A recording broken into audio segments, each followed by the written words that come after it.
تعارف. مقام نزول. سورہ ابی لہب مکہ مکرمہ میں نازل ہوئی ہے. آیات، کلمات اور حروف کی تعداد. اس سورت میں ایک رکوع، 5 آیتیں، 20 کلمات اور 77 حروف ہیں. لہب نام رکھنے کی وجہ. لہب کا معنی ہے آگ کا شعلہ. عبد المطلب کا ایک بیٹا عبد العزا جو کہ بہت ہی گورا اور خوبصورت آدمی تھا، اس کی کنیت ابو لہب ہے. اور اس سورت کی پہلی آیت میں یہ لفظ ابی لہب موجود ہے. اس مناسبت سے اسے سورہ ابی لہب یا سورہ لہب کہتے ہیں. سورہ لہب کا شان نزول.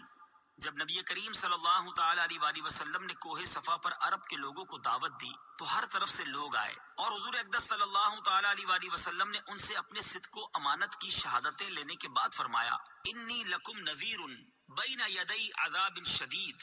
اس پر ابو لہب نے حضور پر نور صلی اللہ تعالی علیہ وسلم سے کہا کہ تم تباہ ہو جاؤ، کیا تم نے ہمیں اس لیے جمع کیا تھا؟ اس پر یہ سورت شریف نازل ہوئی اور اللہ تعالیٰ نے اپنے حبیب اکرم صلی اللہ تعالی علیہ وسلم کی طرف سے جواب دیا. اس سورہ مبارکہ کے شان نزول سے چند باتیں معلوم ہوئی. نمبر 1، حضور پر نور صلی اللہ تعالی علیہ وآلہ وسلم اللہ تعالیٰ کے محبوب ترین بندے ہیں کہ آپ کے گستاخوں کو اللہ تعالیٰ نے خود جواب دیا. بلکہ یوں بھی کہہ سکتے ہیں کہ دشمنان خدا کو جواب دہی سنت رسول ہے اور دشمنان رسول کو جواب دینا سنت الہیہ ہے. نمبر 2، جس قسم کی بکواس کفار نے حضور اقدس صلی اللہ تعالی علیہ وآلہ وسلم سے کی کہ معاذ اللہ آپ تباہ ہو جائیں، اسی قسم کا جواب اللہ تعالیٰ نے دیا اور خبیثوں کو اس انجام تک بھی پہنچایا. یہ بھی حضور اکرم صلی اللہ تعالی علیہ وسلم کی محبوبیت کی دلیل ہے. نمبر 3، قرآن کریم نے تمام مجرموں کی سزائیں بیان فرمائیں جن میں سب سے زیادہ سخت سزا حضور صلی اللہ تعالی علیہ وسلم کے گستاخ کی ہے کہ قرآن کریم نے اس کے متعلق کبھی فرمایا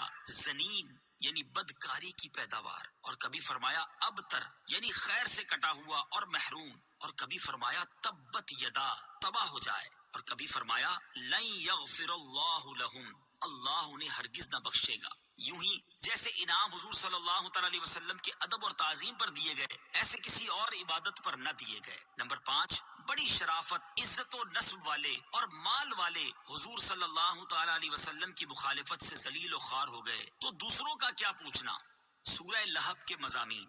اس صورت میں بتایا گیا ہے کہ سید المرسلین صلی اللہ تعالی علیہ وآلہ وسلم سے دشمنی رکھنے اور انہیں ایذا پہنچانے کی وجہ سے ابو لہب دنیا میں ذلت و رسوائی کے ساتھ ہلاک ہوگا اور آخرت میں اسے جہنم میں ڈال دیا جائے گا. اور اسی طرح اس کی بیوی بھی اس عذاب میں اس کے ساتھ ہوگی کیونکہ وہ اس دشمنی میں اس کی مددگار تھی.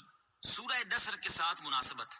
سورہ لہب کی اپنے سے ماقبل سورت نصر کے ساتھ مناسبت یہ ہے کہ سورہ نصر میں اطاعت گزاروں کی جزا بیان کی گئی کہ انہیں دنیا میں مدد اور فتح حاصل ہوگی اور آخرت میں عظیم ثواب ملے گا. اور اس سورت میں نافرمانوں کے بارے میں بتایا گیا کہ وہ دنیا و آخرت دونوں میں نقصان اٹھائیں گے.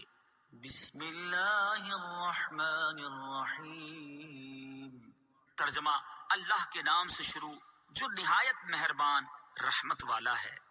تبت یدا ابی لہب وتب. ترجمہ، ابو لہب کے دونوں ہاتھ تباہ ہو جائیں اور وہ تباہ ہو ہی گیا. تبت یدا ابی لہب وتب. ترجمہ، ابو لہب کے دونوں ہاتھ تباہ ہو جائیں اور وہ تباہ ہو ہی گیا.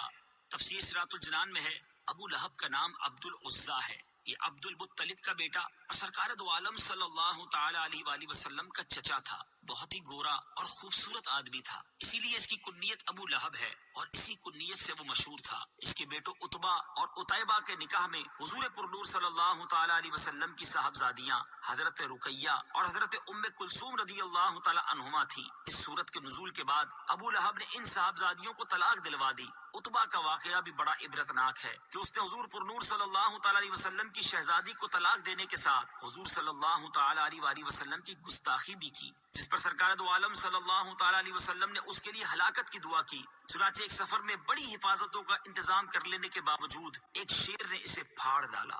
آیت میں ابو لہب کے دونوں ہاتھ ہلاک ہونے سے مراد اس کی ذات کی ہلاکت ہے اور آیت مبارکہ میں ابو لہب کی ہلاکت کی پیشن گوئی کی گئی. چنانچہ وہ بدترین موت مرا اور وہ جنگ بدر کے ایک ہفتے بعد کالے دانے کی بیماری سے مرا جسے عرب میں ادسا کہتے ہیں. اہل عرب اسے متعدی بیماری سمجھ کر اس سے بہت بچتے تھے، اس لیے 3 دن تک اس مردود کی لاش پڑی رہی، پھول پھٹ کر بدبو دینے لگی، تب اجرت دے کر مزدوروں سے پھینکوائی گئی. ما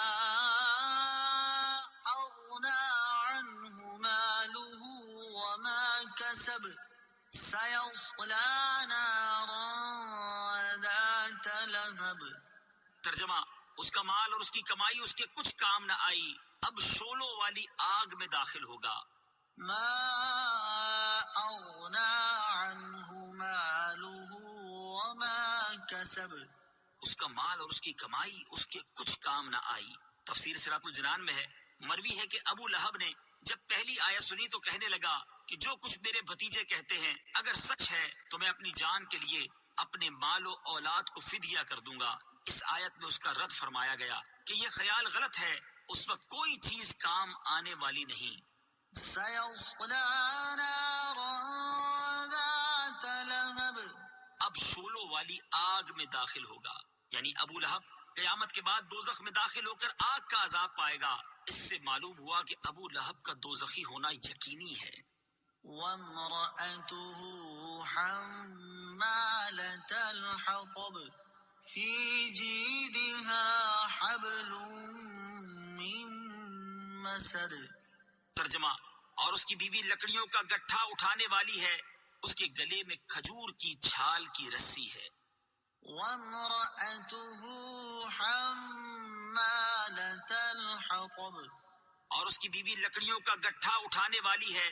تفسیر صراط الجنان میں ہے، ام جمیل بنت حرب بن امیہ ابو سفیان کی بہن، جو رسول کریم صلی اللہ تعالی علیہ وآلہ وسلم سے نہایت عناد اور عداوت رکھتی تھی، اور بہت دولت مند اور بڑے گھرانے کی عورت ہونے کے باوجود رسول اللہ صلی اللہ تعالی علیہ وسلم کی عداوت میں اس انتہا کو پہنچی ہوئی تھی کہ خود اپنے سر پر کانٹوں کا گٹھا لا کر رسول کریم صلی اللہ تعالی علیہ وسلم کے راستے میں ڈالتی، تاکہ حضور پرنور صلی اللہ تعالی علیہ وسلم کو اور آپ کے اصحاب کو ایذا و تکلیف ہو، اور حضور اقدس صلی اللہ تعالی علیہ وآلہ وسلم کی ایذا رسانی اس کو اتنی پیاری تھی کہ وہ اس کام میں کسی دوسرے سے مدد لینا بھی گوارا نہ کرتی تھی۔